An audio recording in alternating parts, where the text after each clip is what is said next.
안녕하세요, 리치노마드입니다. 오늘은 5억으로 배당금 5천만원 연간 받는 명퇴 혹은 은퇴 포트폴리오를 한번 구성해 볼까 합니다. 작년 초반에 이런 비슷한 영상을 했었는데 그때도 반응이 꽤 좋았었거든요. 그러니까 궁금한 분들도 많고 아무래도 퇴직하신 분들이 많이 나오는 시기이기 때문에 더 그런 것 같습니다. 그 전에 잠깐 시장 살펴보고 가도록 하겠습니다. 코스피는 9거래일 만에 강보합 마감. 강보합이라고 말하기도 애매한 0.0 몇 퍼센트 올랐던데, 그나마 8거래일 동안 계속 빠지다가 오르고 끝난 것을 다행으로 생각해야 되는 그런 상황이고요. 코스닥은 또 0.96% 하락하면서 850선으로 내려앉은 그런 모습입니다.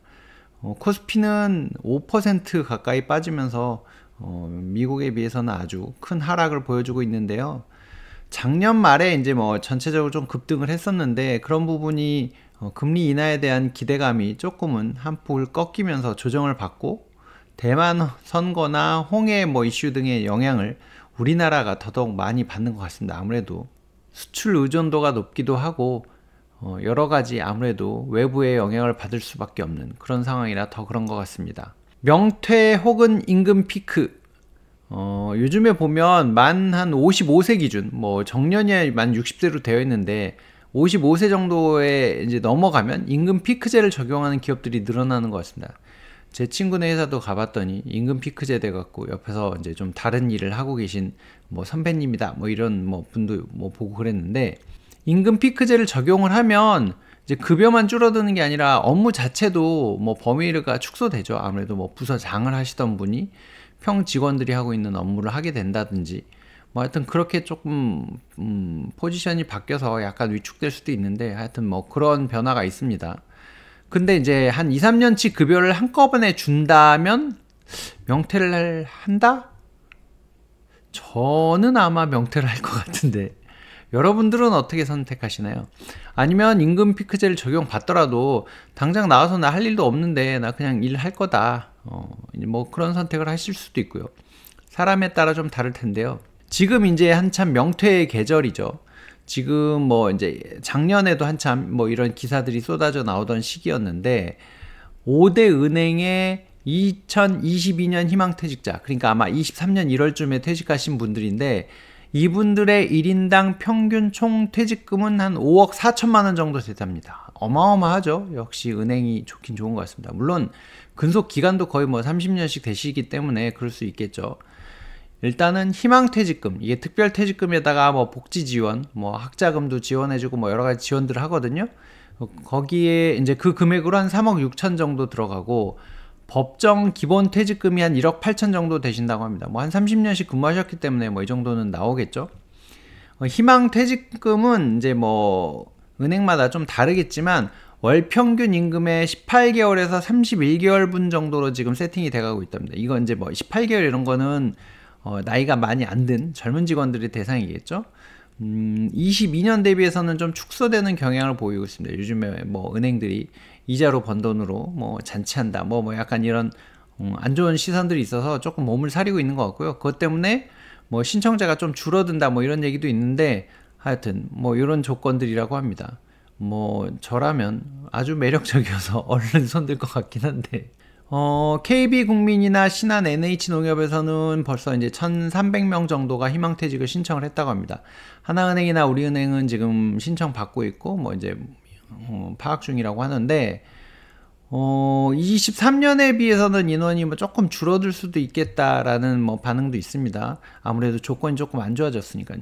NH농협 같은 경우는 만 56세 이상이면은 28개월치를 지급한다고 합니다. 3년치가 좀 안 되죠. 2년 한 4개월치 되는데, 만약에 이제 이렇게 그 퇴직금을 한 5억 정도 받았다, 아니면 이제 꼭 퇴직금을 받지 않더라도 기존에 내가 이제 열심히 노후를 위해서 열심히 회사 다니면서 모아놓은 자금이 5억 정도 있다라고 생각하면 어떻게 구성을 해야 될까 이제 고민을 해본 거죠. 제 나름대로는 월 현금 흐름이 중요하다는 가정하에 월배당 상품으로 구성을 해봤습니다. 이제 물론 다른 급여 소득이나 조금 더 일을 할 수 있어서 그런 소득이 있으신 분들은 좀 낫겠지만, 그렇지 않은 분들은 일단 매달 들어오던 월급이 끊기는 상황이 굉장히 답답할 수 있어서 일단은 매달 돈이 들어오는 구조를 만들어 보려고 했고요. 그 다음에 안정성 확보를 위해서 ETF 등으로 좀 구성을 했습니다. 이제 ETF라고 하는 건 어쨌든 여러 종목들을 묶어놓은 거라서 분산 효과가 좀 되지 않을까? 뭐 이제 이런 기대를 해본 거고요. 제가 지난번에, 그러니까 작년에 했을 때는 그냥 아주 심플하게 한 3종목 막 이렇게 묶어갖고 되게 단순하게 했었는데, 그것보다는 조금 안정성을 높여 보려고 했습니다. 왜냐면, 나름 또 이걸, 저는 그냥 이런 방식으로 해보세요 였는데, 이걸 참고하고 막 이제 뭔가 댓글을 되게 심각하게 달아주시는 분들이 있어서 조금 더 고민을 해봤고요. 5억을 투자했을 때 월 배당금이 356만원, 이건 이제 세후로 받는 건데, 세전에 한 10%, 세후 8.6% 정도 나오는 걸로 했습니다. 굉장히 그래도 나름 높은 비율인데, 종목 구성은 이렇게 해봤습니다. 리츠 부동산 인프라 이게 7%짜리고, 타이거 미국 배당 7% 프리미엄 붙는 걸로 해서 했더니 요즘 한 11% 가까이 나오는 것 같아요. 이건 좀 뭐 바뀔 수 있지만, 리얼티 인컴 지난번에 이제 6% 넘는 배당률을 보였는데 주가가 많이 올라오면서 지금 한 5.3% 정도 예상이 되는데, 그리고 JEPQ 제피로 유명한 JP 모건에서 만든 종목인데, 이건 이제 뭐 아무래도 나스닥 종목들이 많으니까요.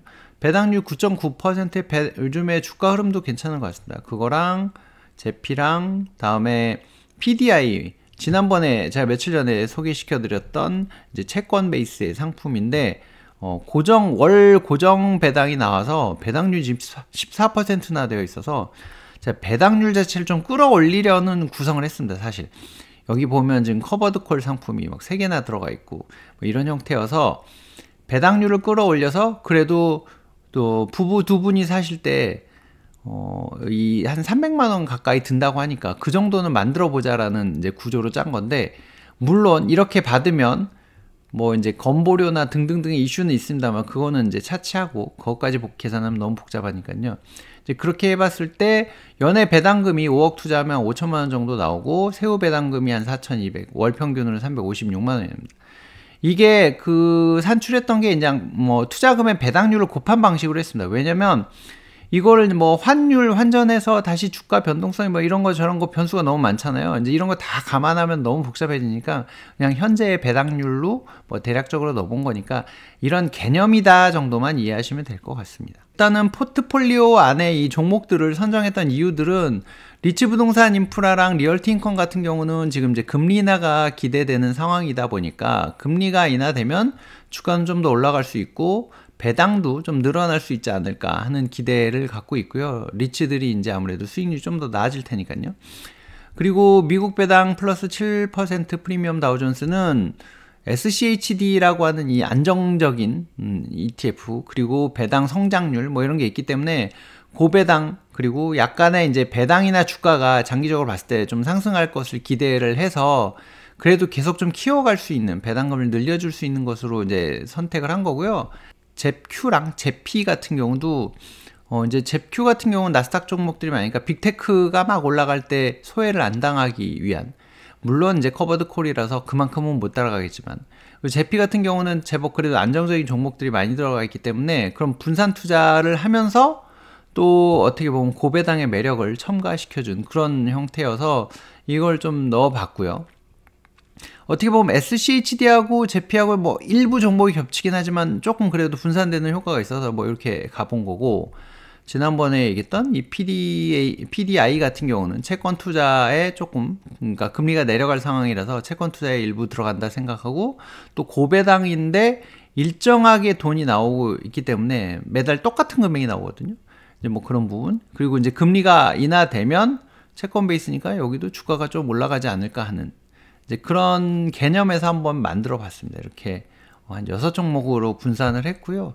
아까 보셨다시피 뭐 이제 5억을 이제 뭐 1억 5천 뭐 이게 종목에 따라 조금 나눠서 한 거고, 이게 좀 고려해야 될 부분이 있습니다. 당연히 금액이 너무 커지기 때문에 공부를 좀 많이 하셔야 될 텐데, 각 종목의 구성 종목, 그러니까 ETF로 돼 있으니까 그 안에 무슨 종목이 들어가 있는지 좀 봐야 되고, 그 다음에 그 종목의 특징, 배당금이 어떻게 변화하는지 뭐 이런 공부들을 좀 상세하게 하셔야 되고, 목돈이 투자된 상황에서 변동성을 감당할 수 있는 내공이 좀 있어야 됩니다. 이 5억 정도 투자되면 하루에 1%만 움직여도 500만 원이 왔다 갔다 하기 때문에 이건 뭐 살 떨려서 잠이 안 옵니다. 그러니까 한 달에 배당 300 몇십만 원 받으려고 하루에 500만 원씩 움직여버리면 멘탈 붕괴되거든요, 말 그대로.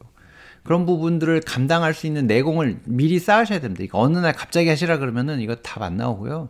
정말 내가 한 5년, 10년 계획 세워갖고 공부하셔야 되는데, 자금이 이제 막상 들었다고 해도 전체 자금을 일시에 투자하는 것보다는 조금씩 투자금을 늘려가면서 분할 매수하는 방식을 추천드립니다. 그렇게 해야 그나마라도 약간 내공이 쌓일 수 있는 시간이 되는 거고, 그리고 주가도 변동성이 심하기 때문에 약간은 뭐 한 방에 했을 때 실패를 줄여볼 수 있는 그런 효과도 있습니다.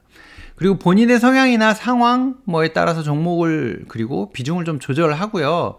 경기나 이제 시장 변화에 따라서 대응할 수 있는 능력을 조금 확보를 한 다음에 투자를 해야 됩니다. 무슨 얘기냐면 지금 제가 커버드 콜 상품을 많이 넣어놨거든요. 근데 이게 이제 주가가 막 상승할 때는 많이 못 따라갈 거예요. 이제 이런 부분들은 뭐 그때가 되면 지수나 뭐 성장주 ETF 같은 걸 편입한다든가 뭐 이런 식으로 대응을 할 수 있는 능력이나 개념을 갖고 가야 된다는 얘기인 거고요. 뭐 이거 말씀 안 드려도 다 아시겠지만 이건 제가 그냥 이렇게 한번 해보면 어떨까요? 가정한 거기 때문에 이거 사세요 하는 거 아니고요.